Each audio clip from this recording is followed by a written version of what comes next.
Arkadaşlar hepinize merhaba. Tesla Model Y SR ile İstanbul Mirkelam tesislerinde Tesla süper şarjırında aracı %100'e kadar şarj ettim. Rota olarak Bolu Highway'i ayarladım ve şu anda %18 bataryayla Bolu'ya varacağım söyleniyor. %99'a kadar şarj etti nedense. 437 kilometre menzil gösteriyor. 216 kilometre yolum var. Az önce Mustafa Bey ile görüştük, tanıştık. Kanala abone oldu. Sizler de lütfen kanala abone olun. Hemen yan tarafımda Cupra Born var. Cupra Born sahibi arkadaşım da Turan Bey. Az önce tanıştık. Abi benim arabayı da test edelim dedi. İnşallah bayramdan sonra aracını da test edeceğiz. Hatta birlikte test yapacağız. Hemen ben yola çıkmadan önce ne oldu sizlere onları aktarayım. Saat 21.12'de aracı şarja koydum. 180 kW'la şarja başladı. 30 dakika gösteriyordu. %52 dolduğunda 110-115 kW arasında şarj almışız. %90'lardan sonra iyice düştü. 10 kW'lara, 3 kW'lara kadar düştü. Şarj tamamlandığında saat 22.04'tü. %99'a kadar şarj etti. Şu an bulunduğumuz konumun rakımı deniz seviyesinden yüksekliği 149 kilometre. Telefonumuzu şarja koyduk. Vitesimizi taktık. Ayarlarımız tamam.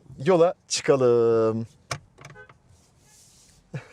Selamlaştık da. Kornamızı da duydunuz mu bilmiyorum. İlginç bir korna sesi var. 140 ile gitmeyi düşünüyordum Bolu'ya. Fakat 120 ile gitmeye karar verdim. Neden? Çünkü oraya vardığımda %18 şarj ile varacağımı söylüyor. Bu ne demek? 140 ile eğer ben bunu zorlarsam belki de yolda kalacağım. Belki de yetişemeyeceğim. O yüzden biz giderken özellikle irtifa da alacağımız için rakım olarak tırmanmamız daha fazla olacağı için bu testi 120 ile yapalım. Dönüşte de yine 120 ile döneriz. Ondan sonrası Allah kerim diyelim ve yola çıkalım. Her 100 kilometrede sizlere neler oldu, neler bitti bunları aktaracağım. Mümkün olduğu kadar da 120 kilometre hızla gideceğim. Otopilotumu açtım. 120 kilometre hıza şu anda ayarlıyorum hızımı. Evet, 120'ye ayarladım. Takip mesafemi de şöyle yakın takip olarak ayarlamış olalım ve ellerim sadece direksiyonda. Bu şekilde gideceğim. Her zaman sol şeridi tabii ki kullanmayacağım. Şu anda bu şekilde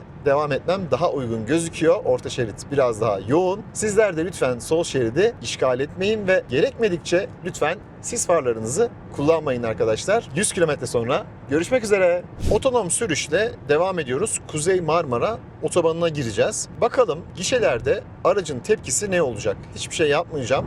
Ta ki son ana kadar diyeyim. Şu anda önümde gişeler duruyor. Bakalım kendisi yavaşlayacak mı? Evet, yok kendisi yavaşlamıyor. İşte aklıma şu geldi. Biliyorsunuz ben şimdi biraz şurada güzel fren yapayım. Gişelerde birkaç tane kaza olmuştu. Tabii ki tam otonom sürüş değil bu. Dikkatli olun arkadaşlar. Allah korusun büyük bir kaza yaparsınız. Nasıl olsa otonom sürüş var diye her şeyi araca bırakmayın. Bir de Mustafa Bey söylemişti. Zaten onun için denemiştim bunu. Gişelere geldiğinizde bazen anlıyor, bazen anlamıyor. Anladığında da çok sert fren yapabiliyor demişti. Şimdi tekrar devam. Uzun far asistanımız da var bu arada. Onun da görüntüsünü arada gösteririm ve otopilotumuz da var. Şimdi sol şeritten çıkalım. Şöyle sağa sinyal verdik. Bakın hemen burada aracı gösterdi. Hop kendisi dönüyor. Ben sadece direksiyonu şöyle bir tutuyorum burada olduğumu göstermek için. 120 ile giderken GPS hızımızda 120. Hiç fark yok. Bu bilgiyi de vermiş olalım. Aynı zamanda bu gece araçta konaklayacağım. Kamp da yapacağım. Kamp modunu da göreceğim. Bakalım sabaha kadar yüzde kaç şarj harcayacak. Ve şunu söyleyeyim. Sabahtan beri aracı kullanıyorum. Araçta 4 gün bende kalacak. Notlarımı alıyorum bu arada. Otonom sürüşünü beğendim. Çünkü bunda geliştirilmiş otopilot var arkadaşlar. Bu araca ekstra bir paket de alınmış. Bu bilgiyi de sizlerle paylaşayım. Çünkü burası paylaşıyorum YouTube.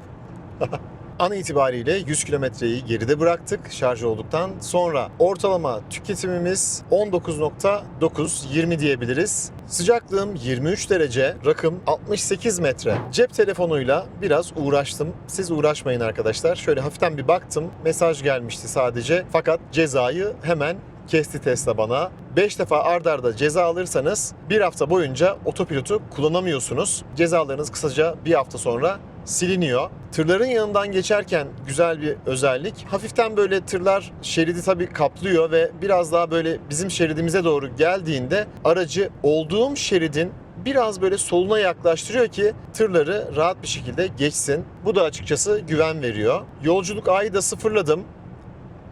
Yolculuk B'de de uzun veri var. 376 kilometrelik. Uzun far asistanını belki görmüşsünüzdür çalıştığını. Hop. Bir yavaşladı kendi kendine, tekrar hızlandı. Neden yaptı bilmiyorum ama hafiften böyle bir yavaşladı. Hop, tekrar yavaşladı, tekrar hızlandı. Allah Allah. Hız sınırıyla da ilgili bir değişiklik yok. Ama zaman zaman demek ki böyle şeyler yapıyor. Zaten Mustafa Bey de uyarmıştı bu hususta. Zaman zaman küçük hatalar yaptığını ileteyim. 100 kilometre sonra görüşelim demeden önce şundan da bahsedelim. Bolu'ya vardığımızda %23 şarj ile varacağımızı gösteriyor Bolu Highway'de ve bataryanın da ön ısıtmasını programladım arkadaşlar. Yani oraya vardığımda dış hava sıcaklığı ne olursa olsun batarya şarja hazır olacak. Şu an dışarıda sıcaklık 4 derece, klimamız da 23'e ayarlı. 100 kilometre sonra görüşürüz. Kuzey Marmara Otobanı'ndan çıkacağım. Yine gişelere doğru yanaşıyorum. Otopilotu deneyeceğim. Bakalım ne yapacak? Göreceğiz. Şu anda toplamda 132 kilometre yol yaptım. Bataryam %55'e düştü. Menzil olarak da 245 kilometre menzil veriyor. Şimdi odaklanalım ön tarafa. Önümde bir araç var. Fren yaptı. Evet, Tesla'da yavaşlayacaktır inşallah. Evet, yavaşladı. Tabii aracı gördüğü için yavaşladı. Gişeyi gördüğünden dolayı değil. Hadi lan. Uşt. Oh, korkuttun beni Tesla. Evet, tekrar kontrolü ele alın dedi. Dikkatli olun diyor. Tamam kardeş, dikkatli olacağım. Hızımı arttırıyorum. 120'ye ayarlıyorum. Ve kendisi hızlanmaya devam ediyor. Şimdi şuradan haritaya da bakalım. Birazdan Ankara-İstanbul otobanına bağlanacağız. Yanımdan çok süratli bir otomobil geçti. Çok süratli bir otomobil geçtiğinde de araç şöyle bir 120'den 118'e 117'ye kadar düştü. Bakın tır var, hemen biraz daha böyle sola geçti. Tekrar şeridi ortaladı. Güzel, otopilot özellikleri hoşuma gitti. Uzun far asistanı da güzel çalışıyor. Matrix LED farlar yok ama bence yeterli bir aydınlatma sağlıyor. Hızlı şarj için batarya ön koşullandırma ikazı geldi. Onu da başlattım tekrar. Bu da önemli arkadaşlar. 200 kilometre yol yaptık toplamda. Evet, bakın mesela tekrar devreden çıktı. Otobüs buraya doğru gelmişti herhalde, bilmiyorum ama neyse. Şimdi onunla vakit kaybetmeyeceğim. Otonom sürüş, evet, biraz zayıflıkları var. Daha iyi olmasını beklerdim. Sonuçta bir hizmetin parasını veriyorum. Dikkat ederseniz sadece tek elle kullanıyorum. Normalde her zaman 9 ve 3 istikametinde tutarım. Fakat şöyle bir şey keşfettim. Çift elle tuttuğumda direksiyonu tuttuğumu hissetmiyor. İki elimin ağırlığı da direksiyonda olduğu için daha fazla uyarı veriyor. O yüzden şöyle elimi yan tarafa koydum. Sol elimle aşağıya doğru bir baskı uyguladım ve bu şekilde geldim. 20.9, 21 kW ile gelmişiz. Şu anda 122 kilometre menzilim olduğu söyleniyor. %28 bataryam var. Dış hava sıcaklığı 0 dereceye düştü. Rakım 491. Kaynaşlı'dan Bolu'ya doğru, highway'e doğru gidiyoruz ve bakın arkadaşlar, sürat 76. Yani bir şey söylemeye gerek yok değil mi? Her şey ortada. Abimizin burada olmaması gerekiyor. Neyse, bu arkadaşımız sağa doğru geçti. Önümüz açıldı. Hızlanmaya devam ediyoruz. %22 şarjla highway'deki şarj istasyonuna varacağım bilgisi söyleniyor. Çıktığımızda %18 vermişti. Şimdi %22 veriyor. Demek ki tutturuyoruz. Zaten ben biraz daha yavaş geldim. 140 olan yerde 120 ile geldiğim için. Bakalım, burada güzel bir virajımız var. Virajımızı güzel alıyor. Bu tarz kabiliyetleri güzel. Yine tırcı abimiz en sol şeride doğru geldi. Abi ne işiniz var burada ya diyeceğim ama neyse, hadi. Sağ tarafta tır arıza yapmış. Hop, bak devreden çıktı yine. İşte bu durumda arkanızda biri varsa dikkatli olmak gerekiyor. Şunu da söyleyeyim. Dinamiklerde yavaşlamayı, yani rejenerasyonu düşürülmüşe ayarladım. Eğer bu standart olursa çok ani fren yapıyor. Daha fazla fren yapıyor. Arkadaki trafik için biraz daha risk oluşturabilir. Bunun bilgisini de vereyim. Yine sol şeritte tırlar. Aynı şeyler arkadaşlar. Yani tır şoförü abilerimize de beni izlerler mi bilmiyorum ama lütfen sol şeridi kullanmayın. Burada tünelde 90'la gideceğim. Biliyorsunuz artık %10'luk limitler yok. 94'e ayarladım. Tüneli de böyle geçelim. Burası 70 diyor ama 70'e de düşemem yani. Bence bunların düzenlenmesi lazım. Sol şeritte gittiğinizde sol tarafta sürekli yol çizgileri var ve bakın Şurada sağ şeride yakın gittiğini gösteriyor. Sağ taraf kesik kesik. Mesela ortaya geçelim şimdi. Orta şeride geçelim. Hop, kendisi otomatik geçiyor. Çok da güzel yapıyor bunu. Bu çok hoşuma gitti. Orta şeride geçtiğimizde her iki tarafta kesik kesik çizgi olduğunu ve şeridi ortaladığını gösteriyor. Bunlar da başarılı yanları. Bakın tırın yanından geçerken hop biraz daha sola aldı. Tırı geçtikten sonra hop tekrar ortaladı. Highway Outlet'e doğru geliyoruz. Tesla süper şarjlarına gireceğiz. Orada aracımızı şarj edip uygun bir yerde yatacağız. Daha sonra sahura kalkacağım. Sahuru yaptıktan sonra da şöyle güzel bir uyurum inşallah. Şarj istasyonları şuradaymış. Ben de ilk defa geliyorum buraya. Bakalım Tesla'lar nerede? Tesla hemen şuradaymış. Güzel. Kardeşlerinin yanına alalım. Geldik. Durduk. Direksiyonu çevirdik. Olmadı. Niye olmadın kız? Aynalarımın her ikisi de aşağıya geldi. Evet. Belki size gelmiyor olabilir ama bataryaların iklimlendirmesi yapılıyor. %22 şarjla geldim. 96 kilometre daha menzilim olduğu söyleniyor. Yolculuk verilerine gelelim şimdi. Toplamda 146 kilometre yol yaptık. Bataryamız %22. 96 kilometre yolumuz olduğu söyleniyor. Rakım olarak da 828 metreye çıkmışız. Şimdi şarj işlemine başlayalım. %20'den %80'e ne kadar da ulaşabiliriz diye sormuşlardı. Şarja hazırlanıyor diyor. Muhtemelen birazdan başlayacaktır şarjımız. Şu an Tesla ile iletişim halinde. Hiçbir uygulama kullanmıyorum. Araç çünkü tanımlanmış sisteme. Bunlar güzel şeyler. 10 şarj var burada. Bir sürü şarj istasyonu var. Her birinin uygulamasını, Lumical var, e-şarj var, Turgo var. Ayrı ayrı kurmak biraz zahmetli arkadaşlar. Şarj ekipmanı hazır değil. Şarj etmeye başlamak için ekipman talimatlarına bakın diyor. Allah Allah. Acaba bu gerçekten arızalı mı ya? Biraz bekleyeyim bakayım ne olacak. Bazen diyorum ki tam bahtsız bedeviyim diye. D1'i gelmiş bulmuşum ya. Adam da söyledi zaten bize D1'desin. Git başka yere tak diye. Bu kadar hassas olacağını açıkçası tahmin etmemiştim. Arızalıyı bulmuşuz. Şimdi sola doğru geliyorum. Burada duralım. Durduk. Ondan sonra vitesimizi P'ye aldık. Evet, bağladım, geldim. Hop, beklerken izleyin diyor. Hemen YouTube falan önerileri başlattı. Şarj işlemi başladı. 30 dakika diyor. %22 ile başladık. Çift 0 17'de. Bakalım %80'e ne zaman geleceğiz? 91 kW, 102 kW, 118, 133. Muhtemelen ilk başta 180'e kadar çıkar. Evet, 181. Maksimum 181 veriyor sanırım. 182 verdi.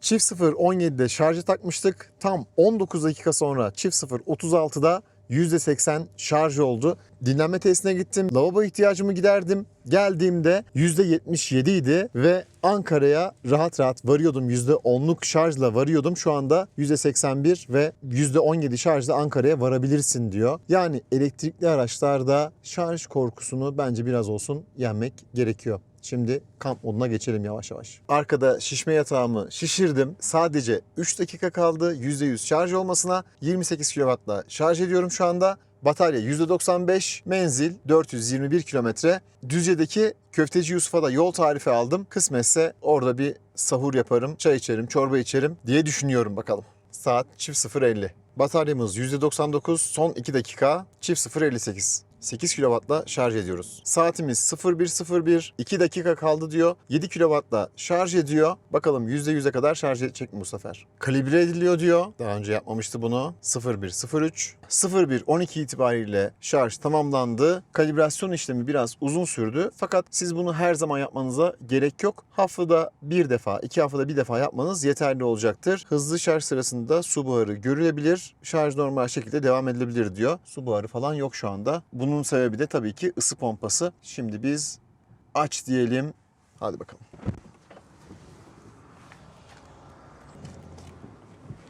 Evet. Emniyet kemerimizi bağladık. Kartımızı yerleştirelim şuraya. Evet, gördü. %95 şarjda gideceğimizi söylüyor. Tekrar yolculuklara gelelim. Şarjdan sonra 0. Bakalım tüketimimiz ne olacak? Burada rakım yüksek olduğu için muhtemelen daha az yakacağız. Görelim bakalım. Arkadaşlar bakın, her zaman söylüyoruz. Sis farlarını gereksiz yere açmayın diye. Sis yok, bir şey yok. Öndeki araç açmış. Siz açmayın. Açmazsınız zaten biliyorum. 125'e aldım süreti. Bayır aşağı iniyoruz. Düzce merkezde kamp yapacağım yere geldim. %96 şarj. 428 kilometre menzil veriyor. 141 metreye indik ve tüketimimiz sadece 6.1 kW. 100 kilometrede çok iyi. Neden? Çünkü aşağıya indik. Her çıkışın bir inişi vardır derler. Elektrikli araçlarda iniş en zevkli kısım. Çünkü rejenerasyonla, geri kazanımla bataryanızı şarj ediyorsunuz ya da çok daha az elektrik tüketiyorsunuz. Şimdi ben pijamalarımı giyeyim ve kamp moduna geçeyim yavaş yavaş. %96 ile kamp modunu başlattık. Bagajımızı kapatalım ve uykuya dalalım. Haydi iyi geceler. Rahat mıyım? Rahatım. Şu ışıkları da kapatayım. Öyle kapatalım. Haydi bakalım. İyi geceler. İlk defa arabada kamp yapıyorum. Bakalım nasıl geçecek. Güzel uyuyabilecek miyim? Evet, günaydın. Bana günaydın. Kampımızı yaptık güzel bir şekilde. Neler yaşadım şimdi onlardan bahsedeyim. %96'da durmuştum. %95'te de tam olarak kamp moduna geçmiştim. Gece saat kaçtı o esnada? 02.15. Dış hava sıcaklığı da 2 dereceymiş. Sonrasında önümde böyle güzel bir kamp ateşi falan yakıldı. Gayet iyiydi. Saat 02.42'de %94 olarak artık herhalde uyumaya başlamışım. Arada kamp ateşi o gidiyor. Siyah bir ekran geliyor. Sabah uyandım. Saat 08.08'de dış hava sıcaklığı -3 dereceydi. Bayağı soğuktu. Gece bu arada sıcaklığı 23 dereceye ayarladım tekrar. 22'ye bir ayarlamıştım ama soğuk oldu. 23 yaptım. 23 ideal sıcaklıktı. Sabahleyin uyandığımda da şarjım %85'miş. Yani şunu gördüm, ısı pompası gerçekten iyi iş gördü. Arabanın ön tarafı buzdu. Arka tarafında herhangi bir buz yoktu. Motor kaputunun ön tarafında buz vardı. Fakat başıma şöyle bir şey geldi. Anahtar ön tarafta burada dururken arabadan dışarı çıktım ve kapıları da kapattım. Dışarıda kaldım. Neyse uzaktan erişim ile tekrar aracı açtırıp tekrar araca geçmiş oldum. Şimdi bu videonun birinci bölümü bitti. İkinci bölümünde ne yapacağız? Tekrar aracımızı Bolu'da şarj edeceğiz. İstanbul'a döneceğiz. Bakalım bu sefer de diyorum ki 120 ile değil de 140 ile mi dönsek? Bakacağız artık. Hadi görüşürüz. Hoşçakalın. Az önce bir tabela vardı. Sol şeritler için tırlar kullanamaz diyor. Ama gördüğünüz gibi bakın 62, 60. Yani tırcı abiler lütfen gözünüzü seveyim ya. Bu ikinci vaka. Bu arada Bolu Highway'e doğru gidiyorum. Şenol Bey'in yanında güzel bir iftar yaptık hep beraber. Tüm çalışanlarla birlikte. %41 şarjla highway'e varacağımı söylüyordu. 40'a düştü çünkü ben ne yaptım? 140'la geldim. Yani otobanda hız limitleri neyse ona göre hesaplanıyor. Bakın bu üçüncü vaka. Abi senin orada işin yok ya. Gözünü seveyim. Evet, Bolu Highway'e tekrar geldik. Hemen Tesla süper şarjlarına gidelim. Teslacı kardeşlerimiz burada. Arızalı olan hangisiydi? D1'de. B1'e gidiyoruz şimdi. Evet. Hatta şu daha yeni gibi duruyor. Şuna gidelim. Hop. Geriye taktı kendisi otomatik olarak. Bak rejenerasyonda nasıl freni yapıyor görüyor musunuz? Çok güzel. Hemen şarja bağlayalım. Kartımızı alalım. Çıktık dışarıya. Bağladık. Geldik içeriye. Hop.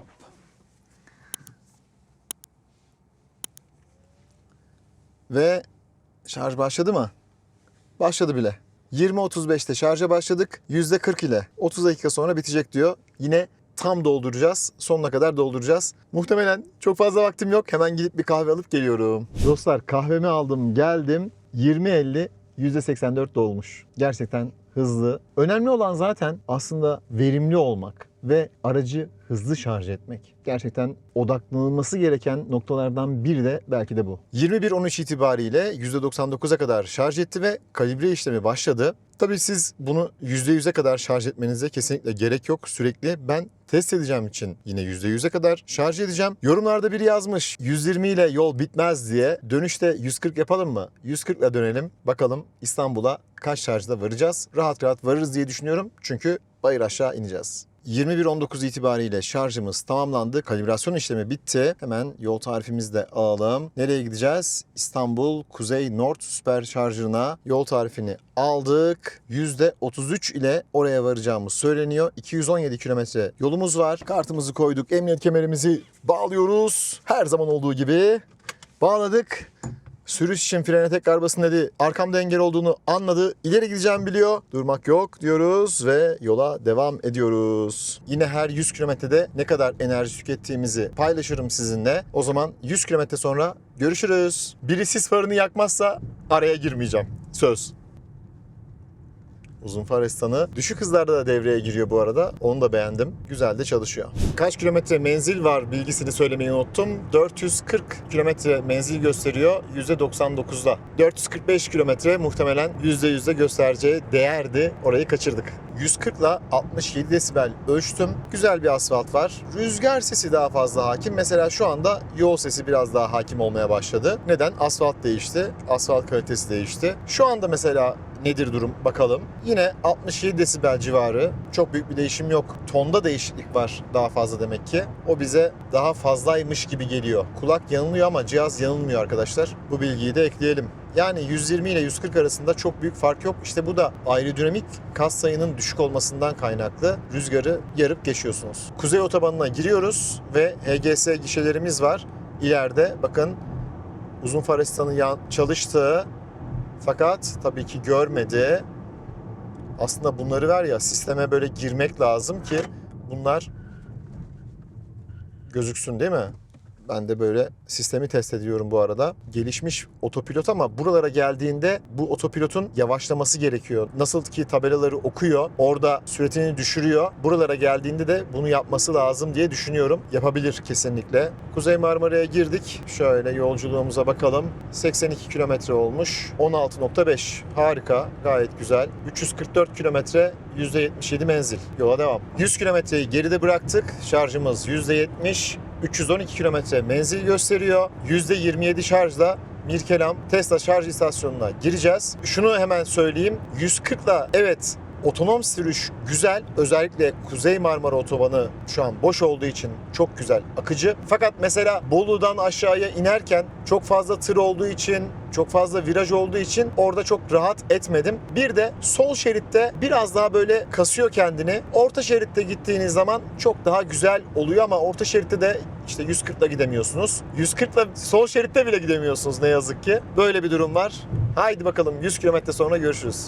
Yine sis farını yakan birine tabii ki denk geldik. Fakat bir şey öğrendim, onu söylemek istiyorum. Şurada bakın hemen lamba işaretleri var ya. Buna bastığınızda alt tarafta menü çıkıyor lambalarla ilgili. Işıklandırma sistemiyle ilgili. Buradan isterseniz hemen hızlı bir şekilde reaksiyon gösterip ne yapmanız gerekiyor? Sis farını hop bak mesela arabaya yakındık, sarstı, bir şeyler oldu. İşte otonom sürüşe uygun sürüş de sergilemiyoruz. Neyse şuradan şunu gösterecektim. Mesela arka sis farını şuradan açıp kapatabiliriz. Ama tabii ki siz bunu açmayın. Gerek yok. Değil mi? Sis yok çünkü. Evet, 200 kilometre yol yaptık. Gişelere geliyoruz. Biraz dikkatli olalım. Orayı geçelim. Ondan sonra konuşmaya devam edelim. 130 kilometre menzilimizin kaldığı söyleniyor. 29 olmuş şarjımız. Bir gişeden çıkıyorsunuz, ötekine giriyorsunuz. Bir gişeden çıkıyorsunuz, ötekine giriyorsunuz. Abi bu ne ya? Çünkü biri bir işletmeye ait, diğeri diğer işletmeye ait. Ondan dolayı böyle oluyor. Ön koşullandırmayı yine açtım. Şöyle yolumu kaçırmayayım. Sağdan gitmem gerekiyor. Şuradan girelim. Tekrar geldik buraya. Yolculuğa geldik. Tüketimimiz 20.8. Çok iyi değil mi arkadaşlar? 140'la geldim sürekli. Bence çok iyi. Abim şeridinde tut. Sağa gel. Sağa gel abi. Abi sağa gel. Ne yapıyorsun abi? Nereye gidiyorsun? Duydu beni. Sinyal veriyor. Abim benim. Bak oradan çıktık buraya giriyoruz. Oradan çıktık buraya giriyoruz. Abi bu ne ya? Of. Bu Kuzey Otobanı'nın da sıkıntısı bu. Buralarda dikkatli olun arkadaşlar. Burada biliyorsunuz büyük kazalar oldu. Allah korusun. Çektim ayağımı gazdan. Gaz değil gerçi. Güç pedalından hop fazla çekmişim. Tek pedallı kullanım. Harika. Biraz daha bastım. Çektim. Bir de tek pedallı kullanımda zannediyorlar ki bu arabada fren pedalı yok. Var ya arkadaşlar var. Ama freni pek fazla kullanmıyorsunuz işte. Şöyle kocaman bir ekran yapıp nereden gideceğimizi de görebiliriz. Ama ben yine şöyle alayım. Şuradan sağdan gideceğiz İstanbul. Son 9 kilometre %24'le gireceğiz şarj istasyonuna. Mirkelam tesislerine geldik. %24 diyordu. %24'le geldik, hatta 25. Ayağımı gazdan çekince %25 oldu. 24'tü. 109 kilometrede menzil veriyor. Şimdi hemen süper şarjıra gireceğiz ve saat 22.59. Geç olduğu için ne yapacağız? %80'e kadar şarj edeceğiz ve oradan hop eve geçeceğiz. Fazla beklemeyeceğiz yani. Neredesin süper şarjır? Arkada mı kaldı? Dönelim. Görmedim herhalde. Hop otomatik. Bak vitesi bile değiştirmiyorsun. Ne güzel. Gidelim şuraya. Tesla şarjılar buradaymış. Görmemişim. Hemen ben de şöyle bir pozisyon alayım. Araç menüsüne girelim. Şarja gelelim. Şarjı %80 ile sınırlandır diyelim. 80. Tamam. Ondan sonra bağlayalım. Hoppa. Açıl susam açıl. Bağladık. Kapımızı kapattık. Hop. Şarj işlemi başladı mı? Başladı. 23.02'de başladık. %25 şarjla. Hadi bakalım. Kaç dakikada? %80'e geleceğiz. 23-21 itibariyle %80 şarj oldu. Ne diyor bize? Kaç kilometre gideriz? 335 kilometre. Bana yeter de artar. Yarın test edeceğim aracı sadece. Haydi gidelim. Birkaç yorum okudum. O kadar güzel yorumlar gelmiş ki. Çok teşekkür ederim arkadaşlar. Evet. Bak fuaya yazdım. Pat. Git bile demiyorsun. Tak geliyor. Böyle olsun. Arkadaşlar videoyu özetleyelim. Yolculuklara gelelim. Gördüğünüz gibi 20.1 son 437 kilometrede. Son 800 kilometrede 19.5. Verimli bir araç. Hızlı şarj olan bir araç. Kaç dakikada şarj oldum vallahi dikkat edemedim. Altyazı olarak girmişimdir onu. Çünkü gerçekten çok yoruldum. Dün geceki uykumla ilgili de şunu söyleyeyim. Boyum 1.85 olmasına rağmen rahat bir şekilde uyudum. Güzel bir seyahat yaptım. Yarı otonom sürüş bence kesinlikle alınmalı. Uzun yol yapıyorsanız kesinlikle alın. Faydasını göreceksiniz. Daha da iyi olur diye düşünüyorum. Tabii burada devletin de biraz el atması lazım işe. Tabelaları mesela düzenlemesi lazım. 70 yazıyor, 50 yazıyor. Bölünmüş yol. Bu kadar da böyle düşük olmaması gerekiyor hız sınırlarının. Işığı yine açmayı unuttum. Hadi yüzümüze nur gelsin. Kusura bakmayın böyle arada aksaklıklar olabiliyor. Umarım faydalı bir video olmuştur. Şunu da görmüş olduk. Bolu'dan 140 ile geldik. %20 şarjımız vardı. Giderken de 120 ile gittik ama 140 ile bile gitmiş olsak Bolu'ya yetişirdik diye tahmin ediyorum. Bu iklim şartlarında. Şu an dışarıda hava sıcaklığı 7 derece. 23 derece hiç kapatmadım. Bu aracın güzel de bir detaylı test sürüş videosu kanalda olacak. Videoyu beğenmeyi ve kanala abone olmayı unutmayın. Yorum yapın, destek olun. Sizlerin desteğine çok ihtiyacım var arkadaşlar. Seviliyorsunuz. Hoşça kalın, sağlıcakla kalın.